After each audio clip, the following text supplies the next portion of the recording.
প্রধানমন্ত্রী চাই না, আমরা দেশের মানুষের অধিকার চাই।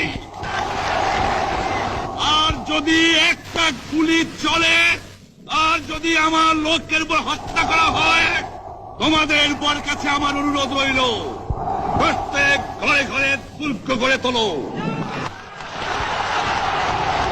তোমাদের যা কিছু আছে তাই নিয়ে শত্রুর মোকাবেলা করতে হবে,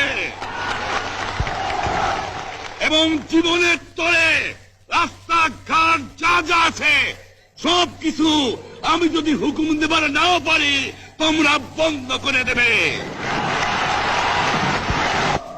প্রত্যেক গ্রামে, প্রত্যেক মহল্লায়, প্রত্যেক ইউনিয়নে, প্রত্যেক সাব ডিভিশনে আওয়ামী লীগের নেতৃত্বে সংগ্রাম পরিষদ গড়ে তোলো, এবং তোমাদের যা কিছু আছে তাই নিয়ে প্রস্তুত থাকো।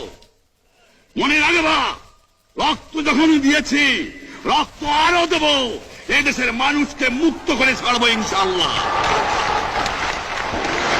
এবারে সংগ্রাম আমাদের মুক্তির সংগ্রাম, এবারে সংগ্রাম স্বাধীনতার সংগ্রাম। আপনারা আমার উপরে বিশ্বাস নিশ্চয়ই রাখেন। জীবনে আমার রক্তের বিনিময়েও আপনাদের সঙ্গে বেইমানি করি নাই। প্রধানমন্ত্রিত্ব দিয়ে আমাকে নিতে পারে নাই, ফাঁসি কাস্টে আসামি দিয়ে আমাকে নিতে পারে নাই। যে রক্ত দিয়ে আপনারা আমার একদিন জেলের থেকে বার করে নিয়ে এসেছিলেন, এই রেসকোর্স ময়দানে আমি বলেছিলাম আমার রক্ত দিয়ে আমি রক্তের ঋণ শোধ করবো, মনে আছে?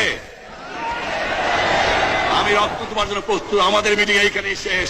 আসসালামু আলাইকুম। জয় বাংলা।